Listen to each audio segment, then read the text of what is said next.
The United Nations Security Council passes a resolution demanding an immediate ceasefire between Israel and Hamas in the Gaza Strip and the immediate and unconditional release of all hostages after the United States withholds its veto and abstains from the vote. The remaining 14 council members vote for the resolution, which was proposed by the 10 elected members of the body. This is the first time that the Security Council has passed a resolution demanding an immediate ceasefire in Gaza since the start of the war. Washington had been averse to the word ceasefire earlier in the nearly 6-month-old war in the Gaza Strip and had used its veto power to block previous resolutions. The resolution demands an immediate ceasefire for the month of Ramadan respected by all parties leading to a lasting sustainable ceasefire and also demands the immediate and unconditional release of all hostages. 130 hostages are still held by terror groups in Gaza since Hamas's October 7 massacre, which saw thousands of terrorists burst into Israel, killing some 1,200 people and kidnapping another 253, mostly civilians, many amid horrific acts of brutality.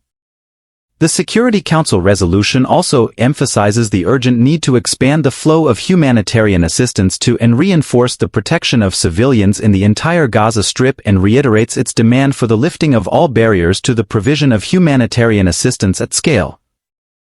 The vote comes after Prime Minister Benjamin Netanyahu threatened to cancel a planned delegation to Washington if the U.S. did not veto the resolution.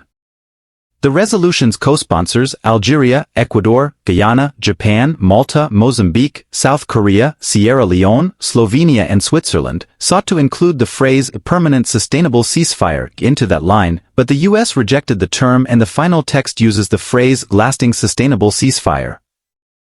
The U.S. had previously vetoed 3 resolutions calling for an immediate ceasefire which made no mention of the hostage talks. The acknowledgement of those negotiations, while not directly linking them to the demanded ceasefire, appeared to be the compromise struck by Security Council members.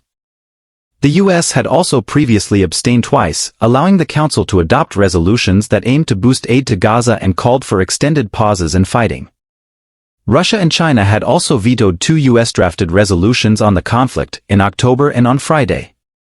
A U.S. resolution voted down by the Council on Friday directly tied the Gaza ceasefire it demanded with the talks being brokered by Qatar, Egypt and the U.S.